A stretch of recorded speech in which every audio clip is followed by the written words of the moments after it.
Imagine for a moment the relentless clamor of the Roman Forum. The shouts of vendors, horses on cobblestones, the sheer density of the crowds pushing past. Now take that image, that really vibrant, overwhelming picture, and zoom in. Not on an emperor, not on a gladiator, but on someone we rarely hear from in the big historical stories. An ancient Roman sex worker. What was her inner world like? Amidst all that relentless external chaos. Okay, let's unpack this. This deep dive, it isn't really about the grand emperors or the epic battles, as cool as those are. Instead, it's a journey into, well, uncharted territory, subjective experience. We're imagining a really profound internal landscape. We're going to use a fascinating, admittedly speculative scenario to try and illuminate the daily realities, the astonishingly rich sensory world of a marginalized person in ancient Rome. Our mission, to explore a hypothetical psilocybin trip through her eyes. And we've received a stack of incredible sources for this really fascinating stuff. They range from detailed historical accounts of Roman daily life, documented substance use, right alongside modern insights into how psychedelic compounds actually affect human perception and consciousness. So our job here is to bridge that historical fact with, let's call it, imaginative exploration. We want to pull out those surprising facts, those aha moments that might genuinely challenge your assumptions about the past. So you might be wondering why. Why dive into such a specific hypothetical scenario? Why not just stick to the documented history? Because understanding the subjective experience, especially of those often silent in historical records, the marginalized, it profoundly enriches our grasp of history itself, and maybe even the universal aspects of human consciousness. It's about peering behind that veil of time, not just to see what the world looked like, but to really consider what it might have felt like to live in it, and how profound experiences, even hypothetical ones like this, can be filtered through these incredibly unique personal and cultural lenses. This isn't just a thought experiment, really. It's an exercise in empathy, I think, and historical imagination. Yeah, and what's truly compelling here is that we're moving beyond just, documented events. We're trying to explore the texture of existence. Our sources, they really show that the Roman mind was incredibly complex, and their relationship with substances, it was far more nuanced than maybe many people assume. This deep dive lets us consider how perception, culture, individual circumstances, how they all intertwine. It gives us a unique lens into lives that are typically, underrepresented in historical accounts. It's about giving voice to the voiceless, you could say, even if it's through a carefully constructed hypothetical. Okay, so when we think about substance use in ancient Rome, I think a lot of people immediately jump to wine, right? Just, massive amounts of wine everywhere all the time, pervasive. But this is where the sources reveal something, quite striking. Our research really challenges that common perception. It shows that the Roman pharmacopoeia, their collection of available substances, it actually extended far beyond just fermented grapes. We have documented evidence, quite solid evidence, of other psychoactive substances being used pretty extensively. Take cannabis and opium, for example. These weren't just like party drugs back then. They were widely used for medicinal purposes. Physicians like Galen, Dioscorides, their medical texts were foundational for centuries. They documented using them for everything from insomnia and pain relief to coughs and digestive issues. Opium, of course, they also recognized its addictive properties. They saw that firsthand. And cannabis wasn't just medicine either. It was consumed recreationally, sometimes even fried and served as a dessert, apparently. People noted it induced a warm feeling. And, quite conveniently for their social habits, it enhanced the appetite for more drinking. It's clear they were remarkably pragmatic about plants and their properties, wasn't it? They observed, they documented, they utilized. This wasn't simply casual indulgence, as you say. It was a form of empirical pharmacology, really, just without our modern scientific understanding. They understood cause and effect, at least on a practical level, even if the underlying mechanisms remained a mystery to them. And that pragmatic approach allowed for a pretty broad exploration of what the natural world offered them. Right. And alcohol, while it was everywhere, it wasn't without its own issues, its own caveats. It was ubiquitous, yes, from the highest levels of society right down to the street corner. And it was certainly seen as having benefits. In moderation, they thought it boosted activity, even sexual potency. However, the Romans were acutely aware of its darker side, too. Our sources tell us that excessive consumption was explicitly linked to things like frenzy, criminality, tiredness, hypersexuality, decreased sexual potency, and death. Pretty serious list. They saw it as deeply damaging to social order. The philosopher Seneca, for instance, he famously warned that drunkenness could reveal and amplify personality defects. Now, that's not just a casual observation, is it? It speaks to deep-seated Roman concern with character, with public presentation. And that idea becomes really important for our hypothetical journey later on. That observation from Seneca is particularly insightful, I agree. It's not just about physical impairment, is it? It's a moral and psychological observation.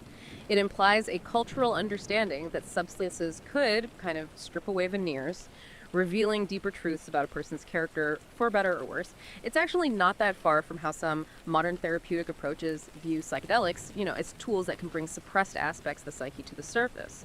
So it lays this very intriguing conceptual groundwork for our scenario. It suggests a cultural readiness, perhaps, to interpret altered states as revelations about the self. But maybe the most compelling piece of archaeological evidence, the one that really makes you stop and think, is the discovery of black henbane. Picture this. Archaeologists find a hollowed-out bone containing Hyoscyamus niger seeds. It's found in a Roman settlement up in the Netherlands, dating somewhere between 70 and 100 CE. Now, this wasn't just some random weed. Black henbane is known for its potent effects. It can induce insanity and giddiness, and crucially for our discussion, visual hallucinations. It also had sedative and analgesic properties, so it wasn't purely recreational. But the fact that these seeds were found carefully sealed inside a bone, that implies a deliberate, maybe even sophisticated engagement with this plant. It suggests intention, doesn't it? Not just casual foraging, maybe even ritualistic or controlled use. Absolutely. What's genuinely fascinating about that find is the implication it carries. It's not just about Romans occasionally using plants. The carefully sealed henbane seeds, they point to a more deliberate, more sophisticated engagement than simple casual use. You're right, this observation, it really broadens our understanding of the Roman pharmacopoeia beyond just simple medicine or, casual indulgence. It strongly suggests a cultural openness to substances that profoundly alter perception. And that lays a really important conceptual groundwork for our hypothetical scenario. The Roman mind, already accustomed to various forms of intoxication from wine, maybe opium, maybe cannabis, might have possessed a kind of rudimentary cultural framework for interpreting such experiences, whether they saw them as divine, medicinal, or simply disorienting. It really shifts our perspective. It suggests they weren't just consuming, but perhaps actively exploring the boundaries of their own consciousness. And it makes you wonder, doesn't it? Were there other plants they experimented with that we just haven't found evidence of yet? What kind of maps of altered states might they have been developing? So, okay, now we need to frame our psychedelic lens for this deep dive. And it's crucial, absolutely crucial, to state up front. We have zero direct evidence for psilocybin use in ancient Rome. None. Zilch. But we're not letting that stop us. Because the known effects of psilocybin, the altered senses, the time distortion, the profound mood shifts, the potential for intense personal or even spiritual awareness, they offer a really powerful analytical framework. This hypothetical scenario allows us to explore how a Roman sex worker's harsh realities and the incredibly rich sensory details of her world might be amplified or reinterpreted under the influence of such a substance. It's about using a modern understanding to maybe unlock an ancient possibility, to fill in those unrecorded sensory and psychological dimensions of their lives. And this brings up such an important question about how we approach history, doesn't it? Historical records, as you pointed out, they mostly focus on the elites, on politics, on prescriptive morals. They largely omit subjective internal experiences, especially when it comes to substance use. Pliny, for instance, he details alcohol's dangers, but he doesn't really describe the sensation of being drunk. What did it feel like? So our listeners' query about this hypothetical trip, it compels us to consider these unrecorded sensory and psychological dimensions, particularly for marginalized individuals whose voices are typically just and silent in the records. If even documented substances like henbane have uncertain specific uses, it really highlights these vast gaps in understanding everyday Roman subjective experience. This hypothetical exercise then becomes a kind of methodological tool. We're using a modern framework, the psychedelic experience, to probe the limits of historical knowledge and to imagine the rich, unwritten inner lives of ancient people. It underscores the profound challenge of reconstructing sensory and psychological history, especially for non-elite populations. It's about recognizing that history isn't just about what happened, but what it felt like to be there, and how we can use informed imagination to try and bridge those gaps. Okay, so we've established the Romans were familiar with altering their perceptions, at least to some extent. Now let's turn to the life of the person we're hypothetically giving this psilocybin to, a Roman sex worker. So what does this all mean for her? Her existence was, it was a fascinating, often brutal paradox. Prostitution in Rome was perfectly legal. It was actually a licensed profession, and men could engage without moral disapproval, as long as they exercised, quote, self-control and moderation. That was the key. Brothels weren't hidden away. They were accepted, prominent features of the urban landscape. Yet within this legal setup, there was a really stark social hierarchy and a complex terminology that sort of delineated different types of sex workers. At the top, you had the meretrix. These were typically registered, usually freeborn, higher-class women. They were kind of rare in Roman society because they actually paid imperial taxes, which most women just didn't do. Some meretrices were more like courtesans, witty, educated, capable of earning pretty significant sums from wealthy patrons. Then, at the other end of the spectrum, you had the scordum. This was an impoverished, low-class streetwalker. The term itself was often used pejoratively as an insult. And then there was amica, which was a more euphemistic term meaning lady friend, a kind of polite way of referring to someone in that kind of relationship.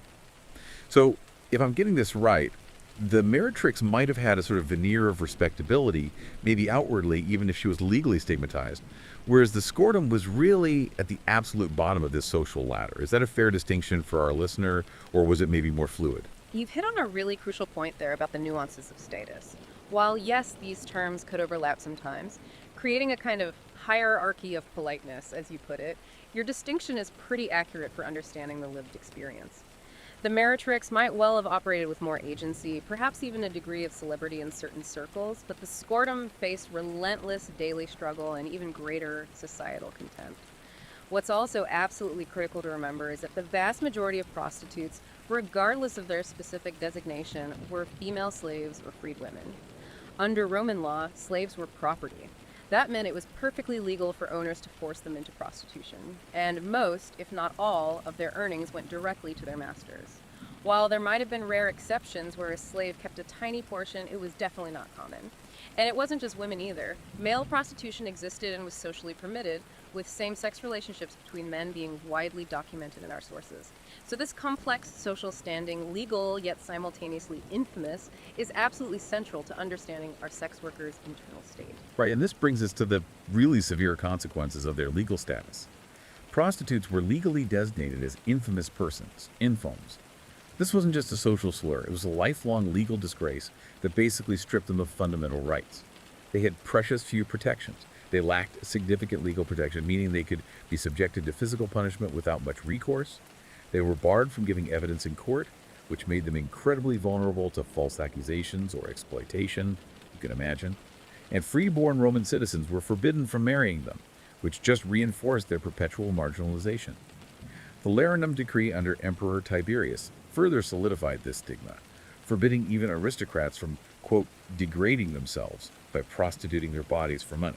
The exact balance between voluntary and forced prostitution is difficult to ascertain precisely from the records, but the legality of slave owners exploiting their property this way paints a pretty grim picture.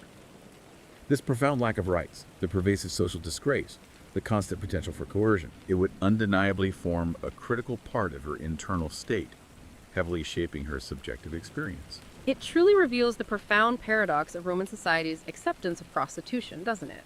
It was legal, prominent, even celebrated by poets, as our sources show. Yet the individuals providing this service were labeled infines, stripped of civic rights, subjected to physical punishment.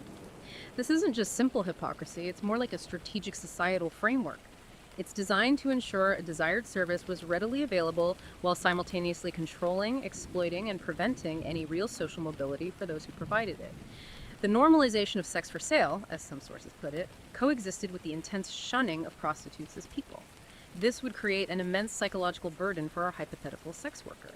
She's simultaneously essential to the urban fabric, yet utterly disposable as a person. Her psychedelic experience would likely amplify this internal conflict, this cognitive dissonance between her utility and her societal degradation, maybe manifesting as visions of masks or fragmentation, or being perpetually seen only for her body, never as a whole person. It really highlights the deeply ingrained nature of this social control. Let's talk about the daily grind then, and the sort of economic illusions of this life. These sex workers operated in incredibly varied environments. You had the formal brothels, the Lucan area, but also bathhouses, taverns, or they worked independently on the streets, sometimes even in graveyards. Brothels were typically located in the busiest, most densely populated urban areas. Our sources describe them as often being smelly and dirty, managed by pimps, thulanones, or madams, linnae. These managers controlled the entire operation, set the prices, and crucially, took a significant cut of the earnings. The individual rooms within the brothels were often called cells, just small, dimly lit spaces. The prostitute's name and prices were typically chalked right on the door. And perhaps surprisingly to us, erotic art frequently adorned the brothel walls, setting a very specific mood. Now, about the money. Prices for services varied quite widely, from as little as 1 as up to maybe 25 asses. Our sources mention an average daily income of around 10 asses before fees were taken out. Theoretically, that was twice what a male day laborer might earn. Sounds pretty good, right? A seemingly high income for the time. But this is where the economic illusion really comes in. Crucially, the sources state that most meretrices earned little compared to their pimps and owners. This highlights a massive disparity between the gross income and what a sex worker actually took home. Slave prostitutes, as we mentioned, gained no financial benefit whatsoever. All their earnings went straight to their masters. Only some self-employed freeborn women, often in severe financial distress already, might rent rooms or operate under a procuress. These arrangements might have afforded them slightly higher repute, maybe slightly more control. But for the vast majority, this high earning potential was just a mirage. Exactly. The takeaway here is that the seemingly high average income figure is incredibly misleading. It likely represents gross income, or perhaps applies only to a tiny elite segment of freeborn meretresses who had exceptional circumstances or patrons. For the vast majority, especially the enslaved women, it was simply forced labor with little to no personal gain. This really highlights how isolated economic statistics can completely obscure profound exploitation and a fundamental lack of agency. The high earning potential was largely an illusion, perhaps a societal justification or a false promise rather than any kind of widespread empowerment. This pervasive feeling of being perpetually exploited, despite the perceived value of her service, could definitely manifest as intense feelings during a psychedelic trip: entrapment, powerlessness, maybe incredibly distorted perceptions of value. The societal narrative of the generous whore, which sort of implied any gain was a gift, could be dramatically challenged or maybe grotesquely amplified, turning into a nightmarish vision of endless, unrewarding transactions where she feels she's giving everything and receiving nothing of true value in return. So when we look at the different categories from our table 1, the meretrix, the squirtum, the slave prostitute, the freed woman prostitute, the self-employed woman, it becomes really clear. While there were these distinct strata, the universal, inescapable truth for almost all of them was that status of infames. Regardless of their economic reality or their specific working environment, that lifelong social disgrace was the pervasive shadow hanging over their lives.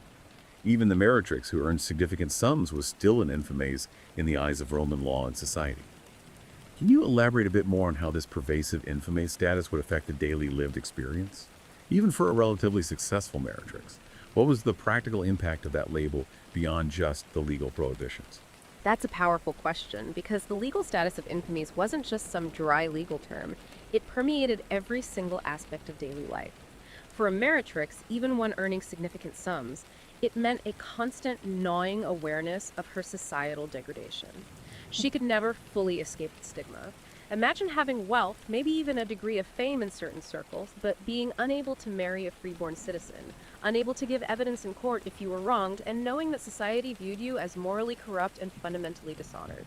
This would manifest in subtle social cues, in how she was treated in public spaces and who she could associate with without further sullying their reputation.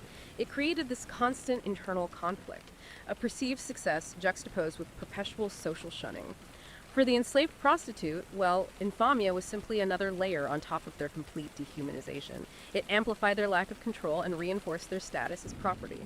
So while the immediate physical and economic realities definitely differed across these categories, the psychological weight of infamia was a universal burden. It made genuine acceptance or belonging pretty much impossible. It meant she was always fundamentally an outsider, even within her own society. Okay, now let's shift our focus to the utterly overwhelming sensory landscape of ancient Rome.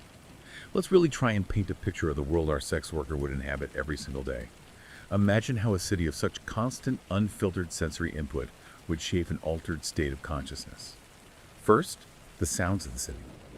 Ancient Roman streets were characterized by just an intense and constant cacophony. Think about it. The pervasive hum of densely packed crowds, the endless chatter of friends and family, the aggravated shouts of shoppers trying to haggle, the playful sounds of children darting through narrow streets, all of it just ever present.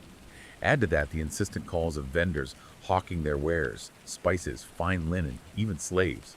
Animal sounds were everywhere. The clip-clopping of horses and mules on those uneven cobbled roads, the distant barking of dogs, just general animal noises that were part of the urban soundscape. And let's not forget the industrial noises, the rhythmic sounds of hammering and chiseling from various trades, all contributing to this constant background din.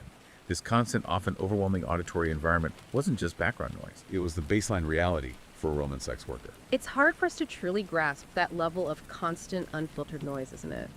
For our sex worker who would have spent so much time exposed to the street's clamor, these sounds wouldn't just be background. They'd be deeply ingrained, part of her sensory memory. Under psilocybin, these sounds wouldn't just be heard. They could become intensely amplified, distorted, maybe even merge with other senses in a profound synesthetic experience, leading to phenomena like seeing sounds or hearing colors. Imagine the persistent rhythmic pounding from a nearby blacksmith becoming this relentless, almost oppressive heartbeat during her trip, or the distant cries of street vendors morphing into a chaotic, incomprehensible symphony that feels completely overwhelming. Her daily exposure would make these familiar sounds ripe for psychedelic transformation. And then there's the aroma of antiquity. If your ears were constantly assaulted, imagine what your nose had to contend with. Roman cities were notoriously pungent, described by our sources as eye-wateringly, pungently smelly. A predominant smell would have been human waste from cesspits, from chamber pots routinely dumped right in the streets, mixed with animal dung, vomit, general detritus. The presence of rotting corpses, both animal and human, left unburied or uncremated, was also a far more common sight and smell than we can easily imagine today. Open-air markets, while maybe offering fragrant fresh fruits and piles of herbs, also contributed significantly to the stench. Unrefrigerated shellfish, fish, meat quickly turning rancid, attracting millions of flies. Romans often used heavy fermented fish sauces, like garum, partly to try and mask the smell of deteriorating foods. And you can add the ghastly odors of blood, guts, dead bodies from gladiatorial games, and animal sacrifices permeating the air around places like the Colosseum. Even funeral pyres burning human carcasses, sometimes by the hundreds, especially during plagues, were a daily reality just outside the city gates. And, of course, common body odor was pervasive due to different hygiene practices back then. Amidst all this, there were also more agreeable aromas. Perfumes made of rose, cinnamon, iris, frankincense, saffron, used for personal anointing or religious rituals. And the smells of cooking food and wood smoke. It sounds almost suffocating, doesn't it? This overwhelming, often repulsive olfactory environment is such a stark contrast to our modern sensibilities. A psilocybin trip could intensely amplify these smells, making them utterly unbearable, triggering overwhelming nausea, disgust, maybe even panic. Imagine the stench of a nearby cesspit becoming a living, suffocating cloud, or the faint odor of decay transforming into this grotesque, inescapable presence.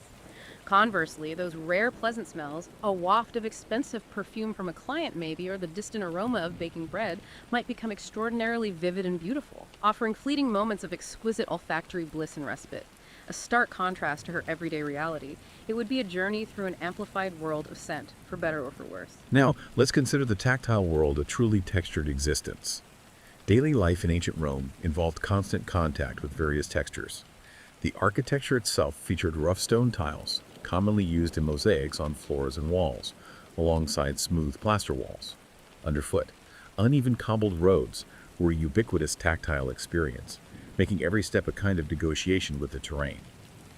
Within the brothel, masonry platforms would be a common surface, providing a hard, unyielding resting place. Even the act of scratching graffiti into the walls, whether text or figures, would bring individuals into close physical contact with the wall surface, allowing them to leave deep or shallow marks, or to feel the marks left by others before them. Impressions of coins, fabric, even fingers pressed into wet plaster also indicate a very tactile engagement with the environment. Beyond surfaces, think about the feel of various fabrics or own clothes, perhaps coarse wool or rough linen, and the constant press of densely packed crowds, not to mention the pervasive heat of the Roman climate. These tactile experiences, which seem mundane to us, could become intensely profound under psilocybin. The drug can induce physical effects like clammy hands, numbness, muscle weakness, heightened reflexes. These would profoundly interact with those textures. Imagine the rough stone tiles feeling like they're breathing under her touch, or the smooth plaster walls rippling and shifting as if alive. The hard masonry platform of her cell might feel like an unyielding prison pressing in on her. Or perhaps she'd experience a strange disembodiment as if floating above it. Every touch, every surface would carry amplified sensation and perhaps new meaning, potentially turning familiar surroundings into this landscape of alien, hyper-real sensations. Finally, the visual landscape. Brothels were characterized by small, dimly lit individual rooms, or cells as our sources call them. These spaces were often adorned with erotic art and frescoes, creating a very specific ambience, as we mentioned. The walls themselves were frequently covered with graffiti, both textual like sexual boasts, names, greetings, and figural depicting things like ships, human profiles, gladiators, phalluses, animals. The visual environment within these cells could be really complex and crowded. Natural light from windows, maybe south or east facing, combined with the flickering light of oil lamps, created these dynamic visual effects. It could make static graffiti appear to move, grow, or even express emotions. The inherent dimness of the cell would only deepen these visual distortions, making shadows dance and familiar objects morph into unsettling or maybe beautiful forms. Outside, street scenes presented that constant visual spectacle of densely packed crowds, children darting through the throng, trotting horses, diverse vendors. You'd see large stepping stones, commonly placed in the streets, allowing people to navigate and avoid the, quote, assorted feculence covering the paving stones. Ugh. And prostitutes themselves were often identifiable by their distinctive attire, wearing few or see-through clothes, or sometimes even togas, which were traditionally reserved for men, and often expensive gold jewelry. The architecture of brothels itself was quite fascinating too, designed to manipulate visual access. For example, from the main doorway, clients had what's described as a privileged visual access. They could see all the room doorways and the erotic frescoes lining the hallway, almost like a showroom. But views from one room's platform into other rooms were generally blocked, presumably for privacy. However, the prostitutes themselves, with their intimate bodily knowledge of the structure, could apparently find sweet spots, lines of sight for communication between platforms, allowing for nonverbal cues and maybe private conversations. This visual environment, particularly the confined, art-laden, graffiti-covered brothel cells, combined with the chaotic and vibrant street life, provides ample material for psilocybin-induced visual distortions and hallucinations. The interplay of light and shadow, already dynamic in Roman brothels, would be profoundly altered and intensified. It's incredibly insightful to view the brothel as a microcosm of Roman society, exactly as you're describing. It wasn't just a functional space. It was a carefully designed or maybe evolved environment for client immersion and implicitly for prostitute control. The multisensory experience and those manipulated sight lines that privilege client view versus the blocked views for privacy, they reveal subtle but powerful dynamics at play. The graffiti isn't just random marks. It suggests a vibrant, chaotic visual conversation, almost like a living wall, bearing witness to countless interactions over time. The brothel concentrates all of Roman urban life. It's public yet private, regulated yet chaotic, visually stimulating yet physically oppressive. The sensory environment is clearly a deliberate system of control and engagement. A psychedelic experience within this specific setting could profoundly reveal or amplify the underlying power structures and social dynamics embedded in the very walls and atmosphere. The multisensory experience could transform into a terrifying revelation of her own subjugation, where the walls literally feel like they're pressing in, or the erotic art becomes this grotesque commentary on her lack of agency. And those sweet spots for communication you mentioned, they could become powerful symbols during a trip, symbols of fleeting connection, perhaps resistance, or a desperate search for agency within her constrained existence, all made incredibly vivid by the psilocybin. Okay, wow. So with all that incredible detail about Roman life, their familiarity with perception-altering substances, the overwhelming sensory environment, let's do something truly imaginative now. Let's imagine all these elements converging in a single transformative experience. This is where we bring together the set, the individual's internal state, and the setting, her environment, with the known effects of psilocybin. First, consider her set, her mindset, her internal world, a soul burdened by insomnia. Her internal state would be profoundly shaped by that constant threat of physical punishment, the pervasive lack of legal protection, and that indelible mark of lifelong social disgrace. The relentless struggle to retain any earnings against the demands of pimps or owners, and the ever-present specter of forced prostitution would weigh incredibly heavily on her constantly. Her emotional landscape would be this complex tapestry of maybe resignation, profound weariness, perhaps moments of fleeting despair, yet possibly also resilience, defiance, or a deep yearning for genuine human connection. The societal shunning she endured, despite the legality of her profession, would breed a deep sense of alienation and internal conflict. Now, given the Romans' familiarity with psychoactive plants like cannabis, opium, and especially that potent henbane, she might have heard whispers of profound altered states, or perhaps even experienced milder forms herself. Who knows? Her expectations for the trip might range from a desperate desire for temporary relief from pain, from emotional distress, maybe a sense of warmth or comfort, or just a complete escape from the harsh realities of her daily life. That deep-seated desire for respite or transcendence from her difficult existence would profoundly influence the emotional and psychological trajectory of the trip. Absolutely. This internal state is paramount. Her marginalized status, that profound lack of agency, the daily struggles, they would predispose her to specific emotional trajectories. The trip could manifest as intense anxiety, paranoia, overwhelming feelings of entrapment, or conversely, it could lead to profound moments of catharsis or insight into her inherent worth beyond society's judgment. The psyche, under the influence of psychedelics, often magnifies what is already present, doesn't it? Making the internal landscape vivid and inescapable.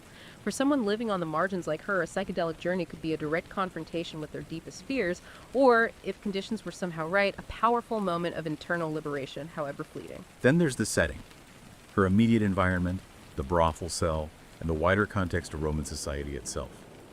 The trip would likely unfold within the confines of her brothel cell.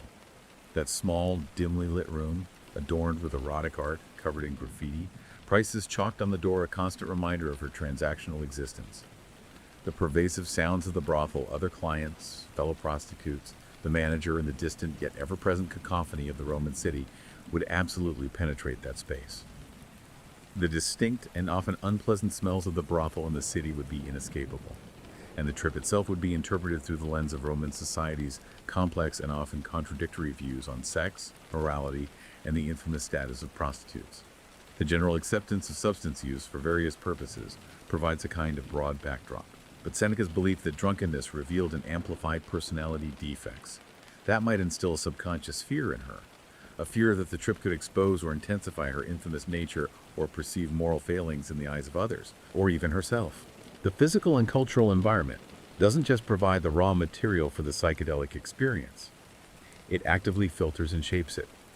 It determines which sensory inputs get distorted, amplified, and reinterpreted based on her societal conditioning. Right. The meaning she makes of it is shaped by her world. Exactly. Now let's imagine the journey begins. The onset and that sensory transformation. Psilocybin effects typically kick in within, say, 15 to 45 minutes after ingestion, and they can last anywhere from 4 to 6 hours, maybe even longer for some effects. This is a significant period of altered consciousness. It would definitely impact her demanding daily routine, potentially leading to missed clients, maybe disciplinary action, further exacerbating her already precarious situation. She'd experience initial physical effects, maybe lightheadedness, clammy hands, numbness, an increased heart rate, higher blood pressure, dry mouth, and quite unpleasantly in her environment, nausea or vomiting. These sensations could be particularly distressing and disorienting within an already smelly and dirty brothel cell.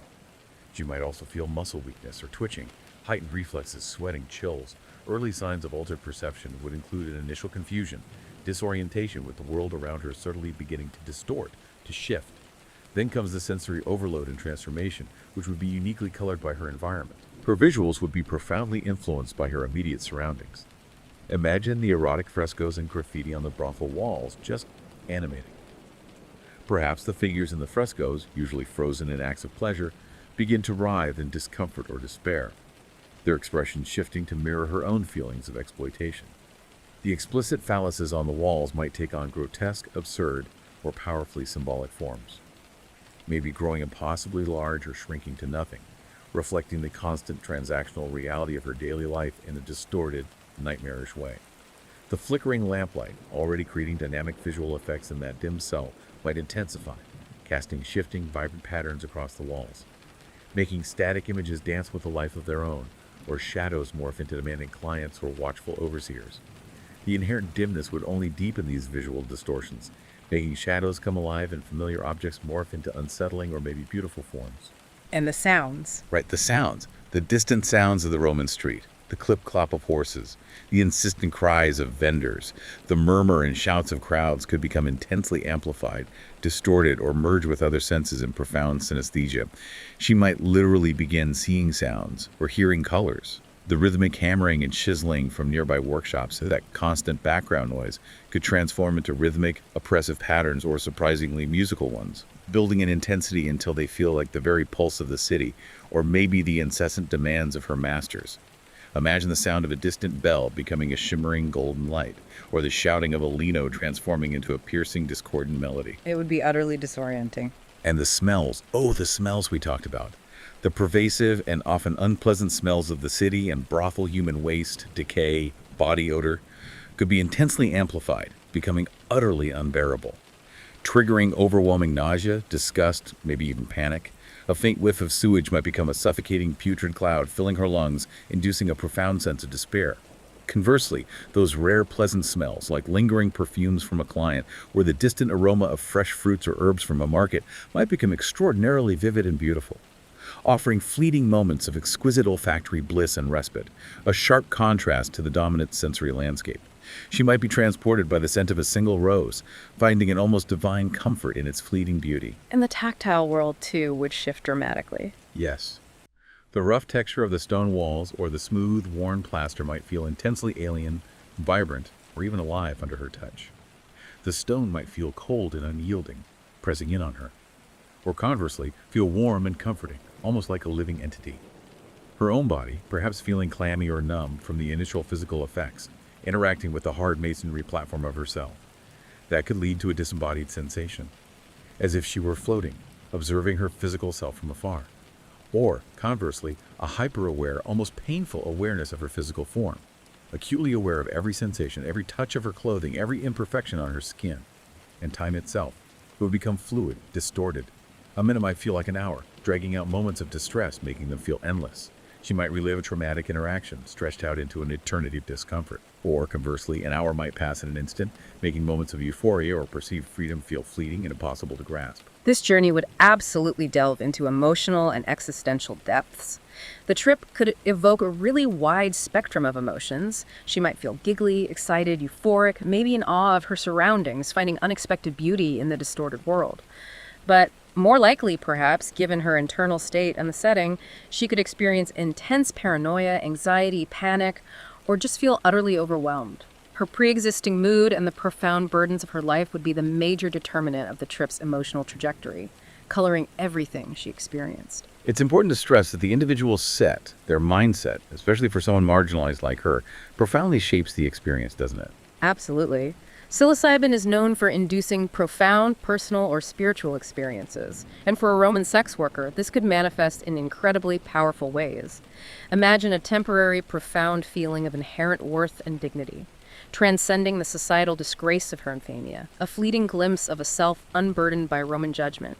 She might see herself not as property or infamous, but as a complete, sovereign individual, an experience that would be utterly transformative, even if temporary. That's a powerful vision. But what about the darker possibilities, given her reality? Indeed.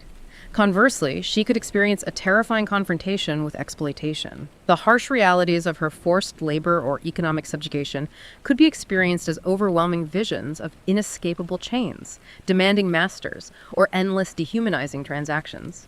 She might see herself endlessly toiling, her body, just a commodity, trapped in a horrifying loop with no escape.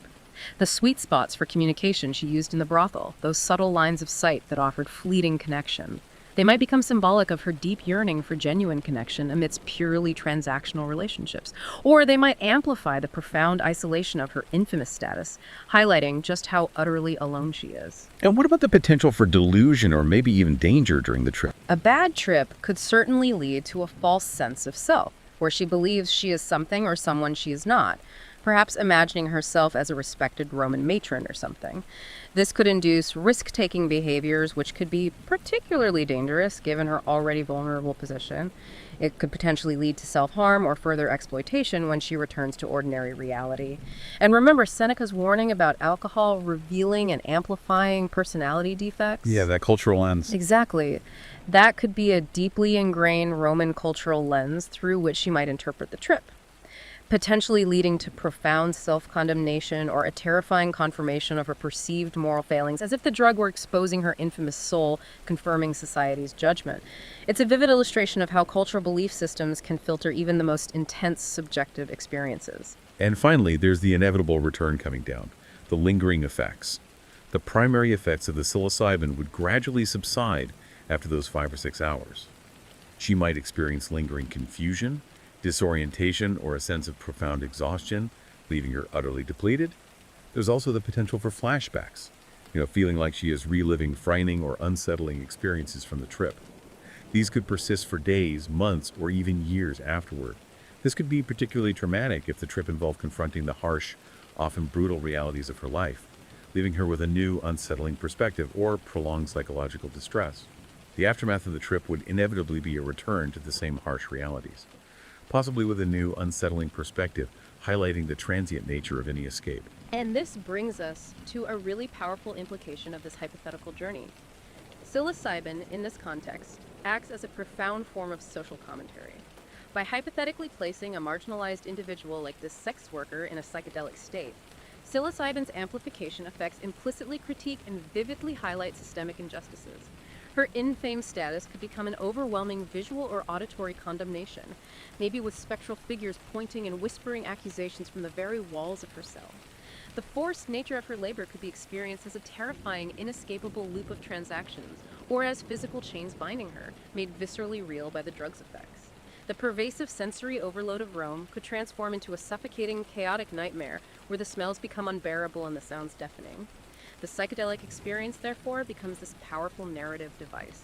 It externalizes and makes visceral the internal psychological and social pressures of her existence, transforming a subjective trip into profound social commentary on Roman marginalization and exploitation.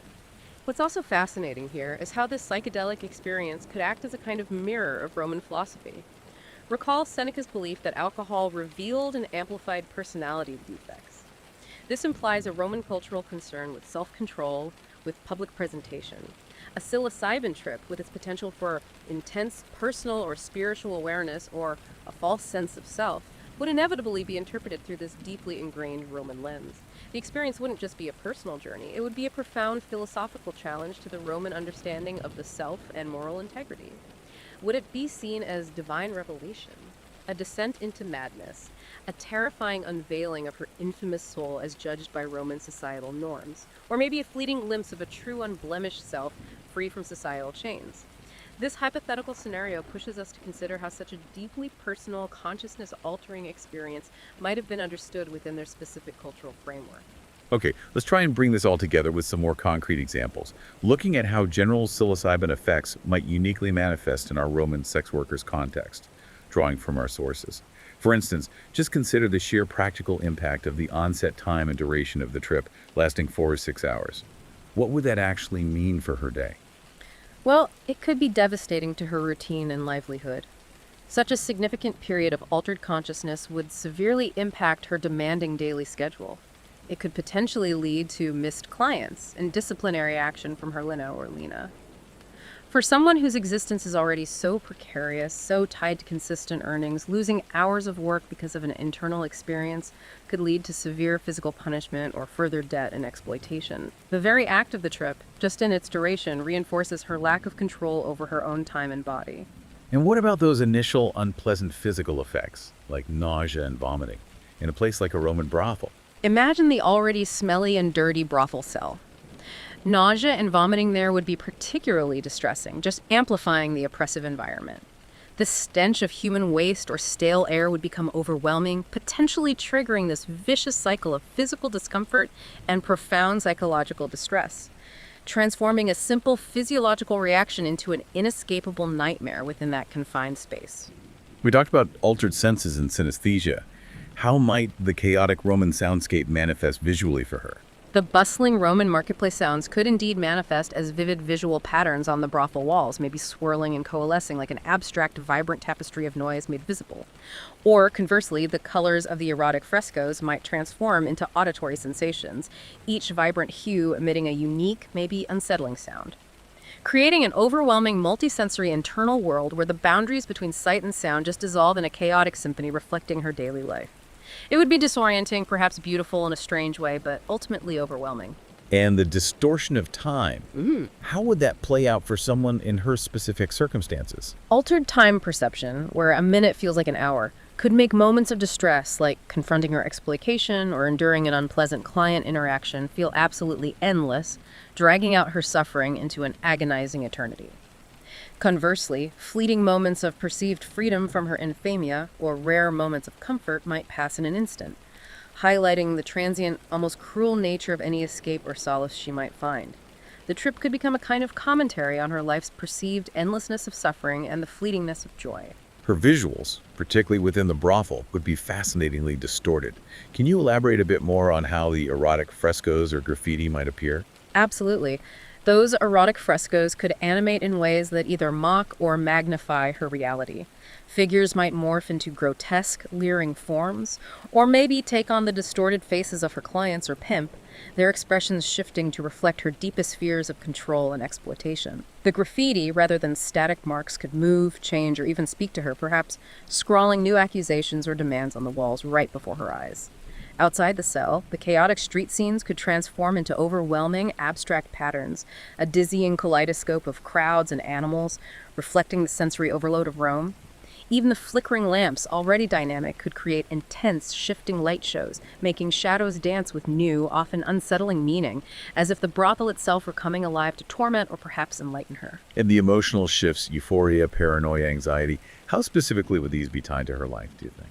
Well, euphoria could offer a temporary, profound escape from the weight of social disgrace and her infamia, a fleeting sense of boundless freedom and lightness. But this would be acutely contrasted with potentially overwhelming paranoia stemming from the constant surveillance she lived under, the threat of physical punishment, or just the fear of being discovered in such a vulnerable, altered state. Anxiety would undoubtedly be amplified concerning her precarious future, her immediate safety, or the endless cycle of approaching clients, transforming generalized worry into a visceral, all-consuming dread. Finally, that potential for intense personal or spiritual awareness, what form might that take for her? This is where the profound impact really lies, I think. It could lead to a deeply unsettling confrontation with her infamia, her profound lack of agency, or the systemic exploitation she endures, forcing her to viscerally experience the injustice of her existence. Yet it might also offer a fleeting but incredibly powerful sense of inherent dignity, self-worth, or a connection to something larger than herself, something beyond her daily suffering and societal judgment. The trip could reveal a fundamental truth about her own humanity that Roman society constantly denied her. That false sense of self or the risk-taking behaviors we mentioned could be incredibly dangerous. If she imagines herself as a respected Roman citizen and takes actions based on impaired judgment in her vulnerable state, those actions could lead to severe repercussions. And those flashbacks, lingering, unsettling images from the trip could lead to a re-experiencing of her daily trauma, like the smell of the streets or the sound of a client's voice amplified by the psychedelic memory, turning mundane triggers into sources of intense distress. All of this just underscores how profoundly her specific status, whether she was a slave, a freed woman, a meretrix, or a scordom, and her immediate environment, combined with broader Roman societal views, would influence the specific manifestations of these effects. It's really testament to how deeply the human experience is interwoven with circumstance. Hashtag outro. So what this hypothetical journey vividly illustrates, I think, is the profound interaction between an individual's internal state or sex worker's disposition, deeply shaped by her marginalized life and her external environment.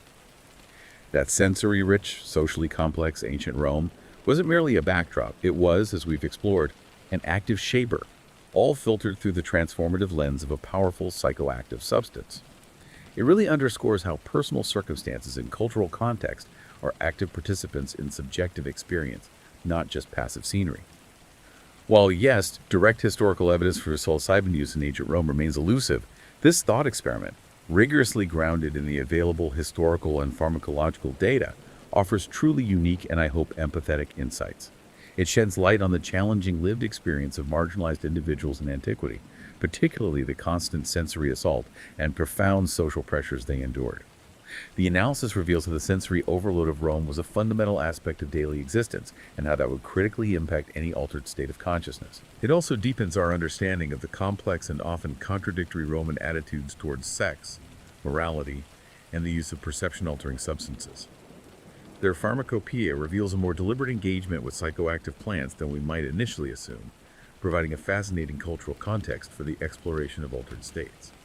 And crucially, it highlights the universal aspects of human consciousness and its interaction with psychoactive compounds, demonstrating how these experiences are always filtered through the individual's unique history and cultural framework, regardless of the historical period. That profound paradox of Roman society accepting prostitution as a service while simultaneously dehumanizing the individuals who provided it, that's shown to create a significant psychological burden that would be dramatically amplified during a psychedelic experience. Yeah, stepping back from the narrative itself, this exercise, it really transcends mere storytelling, doesn't it? It serves as a kind of methodological tool for historical inquiry, pushing us beyond the documented facts to explore the subjective, unrecorded dimensions of ancient life. It encourages a consideration of the hidden sensory and psychological worlds of those often silenced by history, offering a poignant glimpse into what it might have felt like to be a Roman sex worker. The brothel itself, as we've discussed, is revealed as this microcosm of Roman social dynamics, where the very architecture and sensory elements serve as systems of control. A psychedelic experience within that setting could profoundly reveal these underlying power structures in a deeply personal way, making the abstract concept of exploitation viscerally real. Furthermore, the hypothetical trip provides a unique lens through which to consider Roman philosophical concerns about the self and moral integrity, suggesting how such a deeply personal, consciousness-altering experience might have been interpreted within their specific cultural framework. It forces us to appreciate the resilience, the complexity, and the incredibly rich inner lives of people in vastly different historical contexts. So this deep dive really challenges us to imagine the unseen, doesn't it? What other unrecorded inner lives from history might profoundly reshape our understanding of the past if we could somehow find a way to access them, even hypothetically?